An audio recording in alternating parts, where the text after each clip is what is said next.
Quisimos hablar o quisimos entrar en diálogo, ¿no? Los distintos contenidos, las distintas miradas, los aportes tan variados que por suerte nos acercó la cátedra. Y quisimos armar un tópico referido, bueno, en este caso a lo religioso, pero también a todo el entramado, ¿no? del europeo como conquistador, como conquistador y como destructor de las subjetividades, ¿no? Disidentes en la Gran América. Nosotros pensamos este escrito como un diálogo, ¿no? Entre estos grandes escritores de la decolonialidad, del nuevo pensamiento americano, que bueno, lo hemos puesto en el escrito, ¿no? Dussel, Mignolo, Quijano, Rodolfo Kusch, preguntándonos varias cosas, pero principalmente esta cuestión de la extirpación de las idolatrías, ¿no? Como una variante violenta, si se puede decir, y subjetivizante de lo que fue el epistemicidio, como se suele decir, ¿no? Y esta cuestión de barrer con el pensamiento de colonial, el pensamiento, perdón, de los pueblos americanos, o de la Via Yala, ¿no? Principalmente hablando en términos latinoamericanistas y del pensamiento. En el caso nosotros nos preguntamos muchas cosas: cómo se fue gestando esta extirpación, qué estrategias usaron, y cómo el poder ha penetrado, bueno, en estos diálogos de autores clásicos y autores, como dijimos, que ya critican y que tratan de romper con ese intento de la monocultura que se quiso establecer, ¿no? Así que bueno, una de las cosas que también nos preguntamos, y creo que para darle el pie a mi compañera, esta cuestión de si se produjo un sincretismo, ¿no? Si se produjo también dentro de las culturas que chocaron, y que si se produjo un sincretismo, si hubo también un concepto que trae Kusch, que es el tema de la fagocitación cultural, y cómo eso se fue desarrollando. Así que bueno, ahora le doy el pie a mi compañera, que ya va a desarrollar una parte del trabajo. Hola a todos y a todas, todes. Bueno, prosiguiendo con lo que Juan decía, la extirpación de las idolatrías que aconteció de manera violenta en la Gran América, la Via Yala, como prefieran llamarlo, aconteció en el siglo XVII y XVIII, derivada del Concilio de Trento, que tiene como fin y como objetivo llevar a cabo en forma evangelizadora, cristiana, occidental, universal, y barrer con todas las creencias, más allá de la violencia y de la muerte. Lo principal, lo que destacamos nosotros, era sustituir la visión de las deidades originarias, en este caso la región andina, por el Dios cultural europeo. Y en torno a esto nosotros nos preguntamos, hablamos de primeramente ponernos en diálogo si es aculturación o sincretismo, y Juan verá lo de la fagocitación, nos hemos ordenado así. Pero lo que nosotros entendimos a partir de una lectura de los historiadores y de los propuestos, no sé si se escucha bien. Bueno, es que la lengua fue la entrada para entender la cultura indígena. Por lo tanto, introducirse, interesarse en el otro, por parte de los españoles, que va más allá solo del Tahuantinsuyo, sino desde que pisaron el suelo americano, tiene que ver con borrar estas expresiones y plantear esta historia universal y esta historia lineal europea, borrando y teniendo en cuenta a los pueblos andinos como bárbaros, pensando en Bartolomé de las Casas, barbarie contraria, y también contraponiendo o poniendo un diálogo con Mignolo, pensando que esta categorización racial de la barbarie contraria no solo tiene que ver con las personas y los conocimientos, sino que tiene que ver con la religión.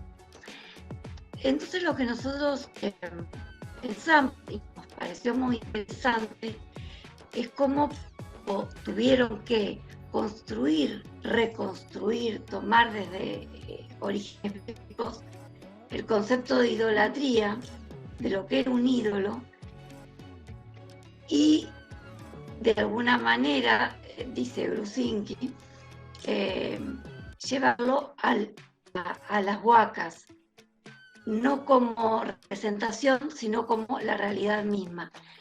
Y en ese sentido, ¿cómo pudieron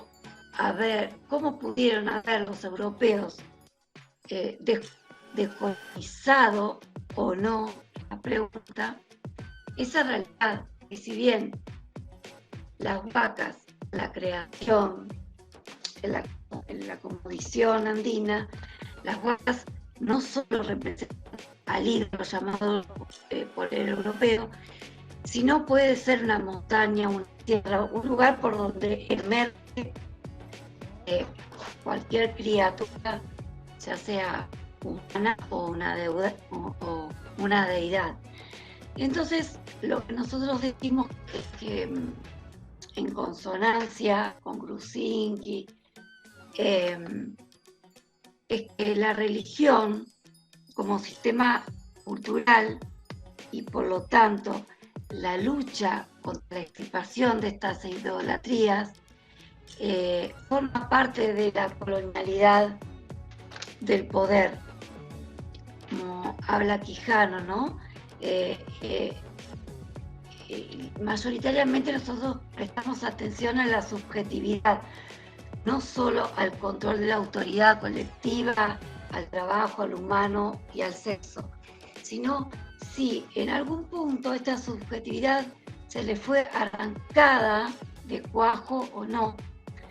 Y encontramos, como ustedes sabrán, que las prácticas, y esto lo vemos en las rebeliones del siglo XVII, las prácticas de las culturas andinas pasaron a la clandestinidad o sobrevivieron detrás de la fachada del cristianismo. Entonces, estaríamos hablando de un sincretismo. Pero más allá de eso, no pensamos que sería útil reconfigurar ese sincretismo y pensar también en términos de Kush, si no se trató de una fagocitación. Bueno, sí, Kush, Rodolfo Kush, ¿no? Pensador argentino, él aporta una visión, no sé si tan distante, sino más bien que complementa, ¿no? Esta cuestión de lo popular también, de entender, cuando Sahagún dice que hay que acercarnos a través de la lengua, habla también de un acercamiento, ¿no? Como una forma de llegada a ese pueblo, a esos pueblos aborígenes, ¿no? Y originarios. En el caso de Kush, él plantea superar, ¿no? Hay una cuestión ahí de superación, una cuestión de buscar ir más allá del sincretismo, sino también ir más allá también de la dualidad, ¿no? Es como que estaba todo construido a través de la dualidad, ¿no? Lo fasto, lo nefasto, la pulcritud, el hedor, todas esas cuestiones, superarlas, ¿no? Y qué forma de mejor de superarlas que llegar a través de de lo popular, ¿no? Kush, a mí me gusta mucho una de las cosas que dice Kush, es la cuestión de la cercanía, ¿no? Eh, el pueblo, ¿no? El pueblo, la cercanía que tiene el pueblo con su religión dista mucho del europeo, que ya, esta cuestión de la lejanía, ¿no? Cuando uno es cercano a lo que lo rodea, tiende a entender mucho más de lo que se es, ¿no? De dónde está, ¿no? Esta cuestión del ser y estar que también habla Kush, y cómo de esa síntesis, ¿no? Del ser y estar, brota esta cuestión de la fagocitación, ¿no? Que obviamente va a tener escollos, porque la dominación, la colonialidad del poder va a ser muy fuerte. eh, lo que va a ser, lo que va a hablar Brzezinski, lo que hablan diferentes autores de la violencia en que es impuesta, ¿no? De la monoculturización, la culturización, y cómo superar eso es parte de esa síntesis del ser y estar que a veces habla, o que siempre comenta en este caso Kush, ¿no?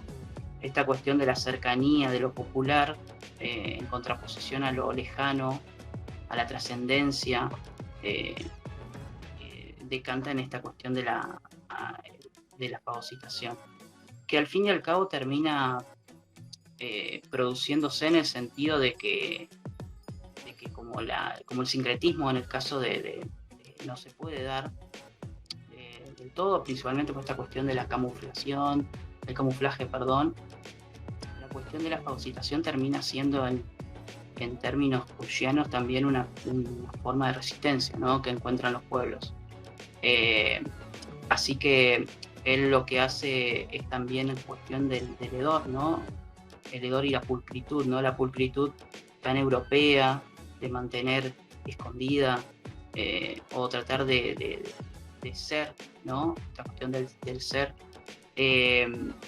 Y lo contrapone con el hedor americano, ¿no? Que es básicamente la exterioridad, la suciedad que tiene el ser humano de Latinoamérica, y tratar de barrer con eso, romper con esa subjetividad, romper, quitarla de raíz, esta cuestión que van a buscar en esos siglos, pero que también sobrevive hasta hoy en día, ¿no?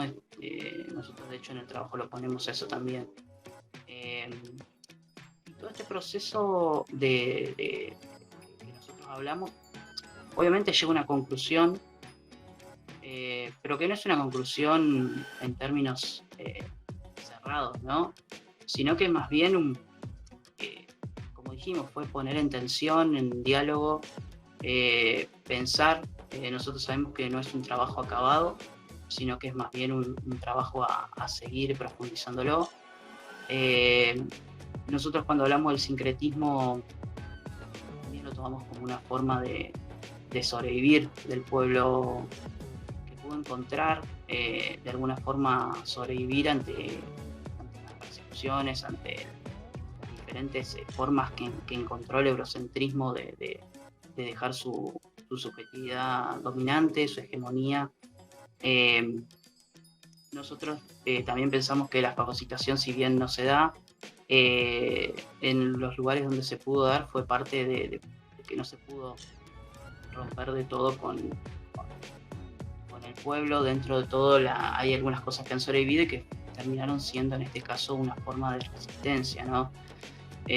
Obviamente nosotros, releyendo el trabajo, viendo que podíamos mejorarlo, encontramos algunas cuestiones que las discutimos entre nosotros y que bueno, que las usamos para pensar ahora y compartirlas con ustedes. La verdad que las lecturas que se pueden hacer de esto son muchísimas, y que dieron la pauta también de a nosotros discutirnos, ¿no? Es como que fue un ejercicio en ese sentido hacia adentro, pensar este trabajo. Así que no sé si mi compañera quiere agregar algo más. En mi caso yo lo doy por finalizado en el sentido de que, bueno, esta cuestión de pensar como resultado del barrido de las culturas laterales al pensamiento de la Via Yala, decantaron en algunos casos, como dijimos, ¿no? El sincretismo y bueno, la fagocitación como una forma también de el estar siendo, ¿no? Es una forma de resistencia.